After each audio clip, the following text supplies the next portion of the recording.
¿Qué tal amigos? Muy buenas tardes. Mi nombre es José Ricardo Martínez Hernández. Estoy en la Universidad Interamericana para el Desarrollo. El día de hoy vamos a hablar un poco acerca de lo que es la suspensión del acto reclamado. Los invito a que se queden en este video para aprender un poco más sobre este tema. Comenzamos.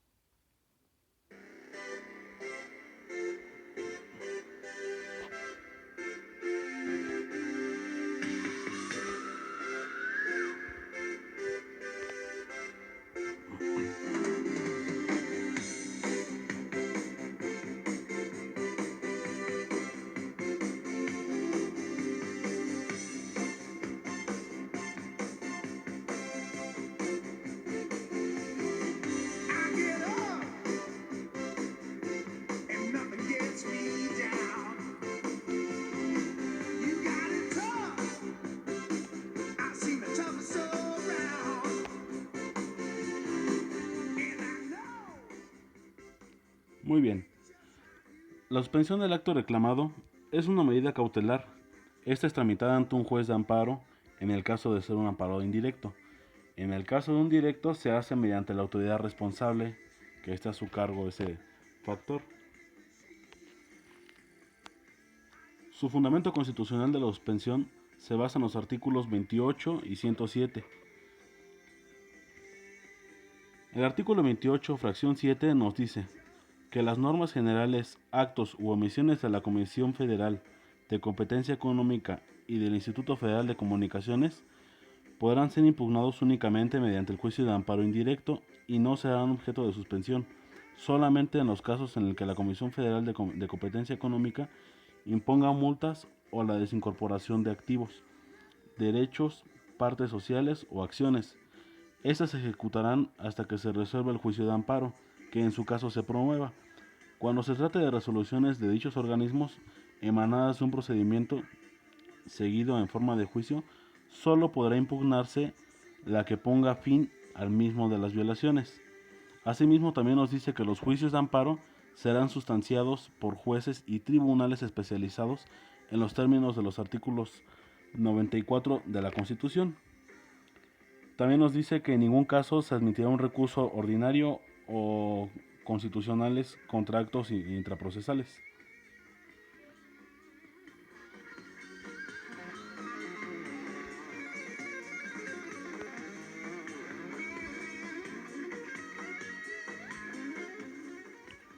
Por su parte, el artículo 107 constitucional, fracción cuarta, nos dice que en materia administrativa el amparo procede además contra actos u omisiones que provengan de autoridades distintas de los tribunales judiciales, administrativos o del trabajo, y que causen un agravio no reparable mediante algún medio de defensa legal.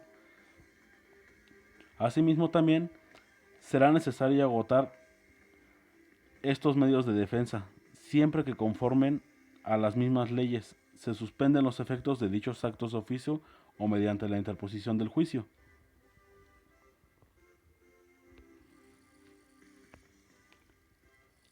En la fracción 10 nos dice que los actos reclamados podrán ser objeto de suspensión en los casos mediante las condiciones que determine la ley reglamentaria, para lo cual el órgano jurisdiccional de amparo, cuando sea de naturaleza el acto y lo permita, deberá realizarse un análisis ponderado de la apariencia del buen derecho y del interés social. Dicha suspensión deberá otorgarse respeto de las sentencias definitivas en materia penal al comunicarse en la promoción del amparo que se va a promover. En las materias civil, mercantil y administrativa, mediante la garantía de que el quejoso, para responderle los daños y perjuicios de tal suspensión pudiera ocasionar al tercero interesado, la suspensión quedará sin efecto, si este último se congrataría para asegurar la reposición de las cosas al Estado que guardan, si se concede el amparo y a pagar los daños y perjuicios consiguientes. Asimismo nos dice la fracción 11 que la demanda de amparo directo se presentará ante la autoridad responsable, la cual decidirá sobre la suspensión. En los demás casos la demanda se presentará ante los juzgados del distrito o los tribunales unitarios de circuito, los cuales resolverán sobre la suspensión o ante los tribunales de las entidades federativas en los casos que la ley lo autorice.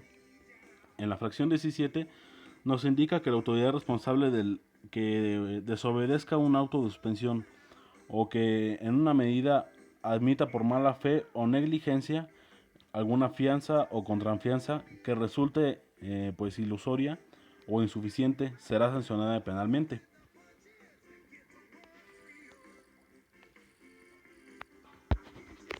Bien, la suspensión se engloba de dos tipos. En cuanto a su tramitación, tenemos por ejemplo la que es de oficio y la instancia de la parte agraviada. La de oficio a su vez puede ser de tipo plano. La suspensión de oficio y de plano se puede desde el auto admisorio de la demanda de amparo. Por tanto, no se abre el proceso incidental.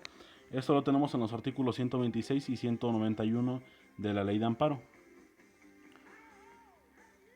El artículo 126 nos dice que la suspensión otorgada conforme al artículo anterior queda sin efecto hacia el tercero. A su vez, causan bastante eh, para restituir las cosas al Estado que guardaban antes de la violación de sus garantías y pagar los daños o perjuicios que sobrevengan al quejoso. En cuanto al artículo 191, nos dice que concluida la audiencia del día en las salas, el secretario de acuerdos fijará en un lugar visible una lista firmada por él mismo, en el cual los asuntos que se hubiesen tratado, expresando, en ellos se va a expresar lo que es el sentido de la resolución dictada pues por cada una de las partes.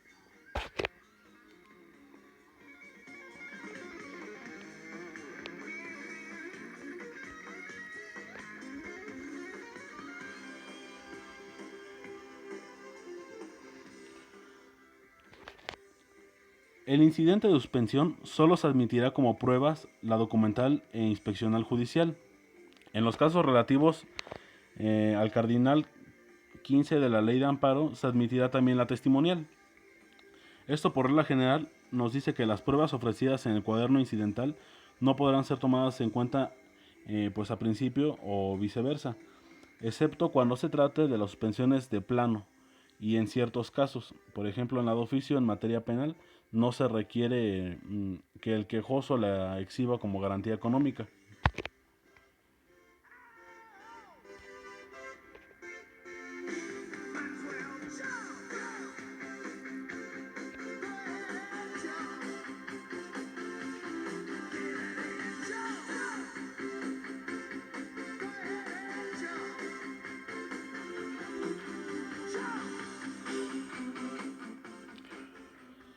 Asimismo nos dice que contra lo decidido en la suspensión definitiva, incluida la modificación o revocación del acuerdo en que pues, se conceda o se niegue este tipo de medida cautelar, procede el recurso de revisión y esto está en el artículo 81.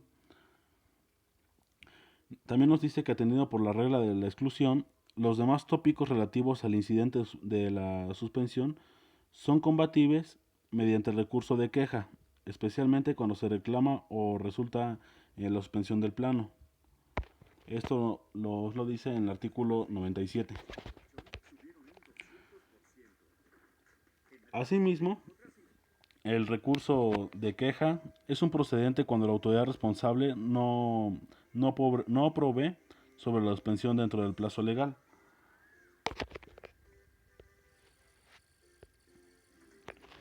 Bien, a esto con lo anterior, el artículo 81 nos dice que cuando en un juicio de amparo se dicte sobreseimiento o se niega la protección constitucional o desiste el quejoso y se advierta que se promovió con el propósito de retrasar la solución del asunto del que emana el acto reclamado o del entorpecer la ejecución de las resoluciones respectivas o de obstaculizar lo legal la actuación de la autoridad, se impondrá que el quejoso o a sus representantes, en su caso el abogado o de ambos, una multa de 10 a 180 días de salario, tomando en cuenta las circunstancias del caso.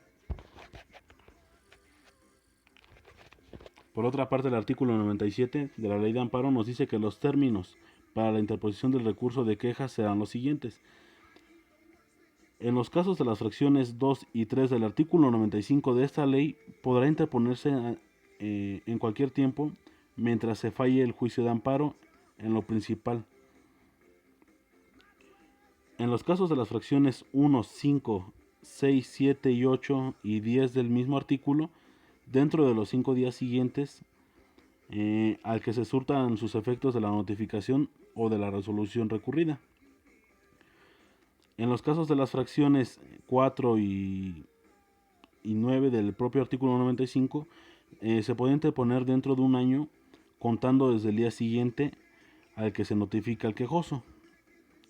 También tenemos que en la fracción 11, referida al artículo 95, dentro de las 24 horas siguientes a la que se surta los efectos de la notificación de la resolución recurrida.